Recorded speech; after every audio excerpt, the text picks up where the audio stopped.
O termo freelancer significa literalmente lanceiro autônomo, uma espécie de miliciano independente que lutava as batalhas medievais para quem pagasse mais.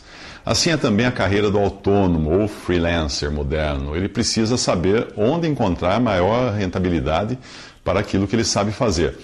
Se às vezes ele percebe que o seu segmento não mais funciona, ele deve até mudar de segmento ou de negócio quando o mercado exigir alguma coisa diferente. Independente da profissão, o autônomo precisa entender que nunca será capaz de crescer mais que a própria sombra, a menos que exista a possibilidade de terceirizar os seus serviços. Com isso, ele acaba se transformando em vendedor, ou agenciador ou administrador de serviços prestados por terceiros, podendo eventualmente participar junto da execução do trabalho. As possibilidades nesse sentido também são bastante interessantes e lucrativas. Ele deve escolher que caminho seguir. Eu recentemente decidi remodelar o meu site profissional, que já tinha mais de 10 anos, e daí eu saí em busca de freelancers para executar o trabalho. E coincidentemente eu acabei caindo em um site que tem esse mesmo nome, o freelancer.com, que reúne milhares de profissionais autônomos ali, das mais diferentes áreas. Ali foi possível eu publicar um escopo do que eu precisava, e aí eu aguardei pelo melhor lance, ou melhores condições para executar o serviço, como se fosse um leilão reverso. Depois de analisar as propostas de freelancers do Canadá, México, Rússia, Nova Zelândia, Filipinas e outros países, eu decidi contratar uma profissional da Índia. Não era o menor preço, mas o que reunia também testemunhos de competência deixados pelos clientes no próprio site. Toda a nossa comunicação, a comunicação minha com essa profissional, foi feita pelo Skype. E o pagamento era feito pelo PayPal através do mesmo site freelancer.com. Isso dá até uma certa segurança, tanto para quem compra os serviços como para quem vende.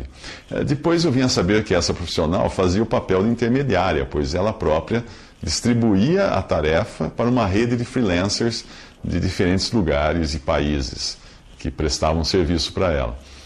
Eu também precisei de um outro serviço, uma ilustração, e usei outro site, o Fiverr, com 2 R's no final, 5rr.com, que o próprio nome já demonstra que ele reúne autônomos que cobram $5 por seus serviços. É claro que ali você não vai encontrar um arquiteto para projetar a sua casa ou um estaleiro para fabricar o seu navio, mas deve encontrar alguém para fazer uma ilustração ou até a capa de um livro, se você estiver disposto a pagar um adicional para receber o desenho em alta resolução. Tem algumas coisas que exigem pagamento adicional. Uma boa diversão é passear por esse site e ver como tem gente vivendo bem dos seus serviços oferecidos ali. Artistas e locutores costumam oferecer serviços de gravação de slogans em áudio ou vídeo, às vezes com diferenciais do tipo: gravo o seu slogan, o seu script com sotaque australiano, ou então visto a roupa que você determinar. Há também pessoas que escrevem frases de impacto, desenham cartões de aniversário ou até dão conselhos de como ganhar dinheiro. Tinha um que prometia ali meditar para a sua prosperidade desde que você pagasse $5 para ele. Além de vender os seus serviços online, e existem muitas formas e canais para isso, o freelancer deve saber administrar as suas despesas para maximizar os seus lucros. Isso inclui só comprar equipamento ou material estritamente necessário à execução dos serviços, quando estes já forem contratados. Se você for um fotógrafo, por exemplo, querendo uma câmera nova, o melhor é esperar sentado e só comprar a câmera nova quando tiver um contrato de um cliente que exija aquela câmera nova. O meu primeiro scanner, caríssimo na época, só foi comprado quando eu peguei um serviço de tradução que exigia a inclusão de imagens técnicas. E foi também por exigência de um serviço que eu comprei a minha primeira impressora jato de tinta, depois uma laser e depois uma outra jato de tinta colorida, porque o trabalho exigia cores. A primeira câmera de vídeo eu comprei quando o cliente exigiu que o treinamento de oratória fosse gravado em vídeo. E é disso que eu estou falando, investir apenas quando você já tem o retorno daquilo. O freelancer também não deve imobilizar o seu capital em instalações físicas, se isso não for necessário. A maioria das atividades exercidas por freelancers ou autônomos pode ser feita em casa e às vezes até numa biblioteca pública. Quando a crise nos Estados Unidos obrigou muitos profissionais a trabalharem como freelancers, como autônomos, as bibliotecas viram o movimento crescer. Não eram leitores em busca de livros, mas eram autônomos que no inverno trabalhavam na biblioteca pública, para economizar com o aquecimento de suas casas. Eu trabalhei como autônomo durante vários anos e depois como funcionário de empresas por mais alguns anos. E há 12 anos eu estou novamente trabalhando por conta própria. Devido à natureza do meu trabalho hoje, que são palestras e treinamentos, não existe a possibilidade de eu voltar a trabalhar nos moldes anteriores. Mas mesmo que fosse obrigado a fazê-lo, eu antes procuraria alguma atividade que permitisse eu continuar trabalhando como freelancer, como autônomo. A principal vantagem é que você nunca irá passar por uma demissão, que é uma experiência que abala qualquer um. Mas isso também traz uma desvantagem, porque quando o mercado vai mal, você vive em estado de demissão contínua, demissão constante.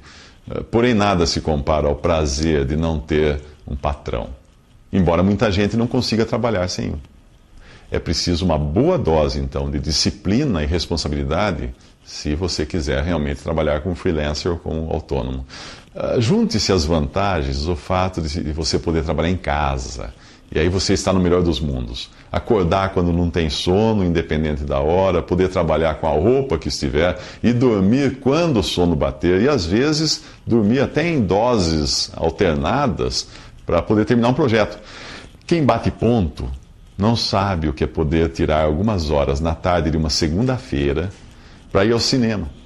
Depois que o trabalho urgente foi terminado no final de semana, entregue na segunda de manhã. Existe um prazer até maroto nisso, né? A gente faz a gente se sentir como se estivesse aqueles garotos cabulando aula.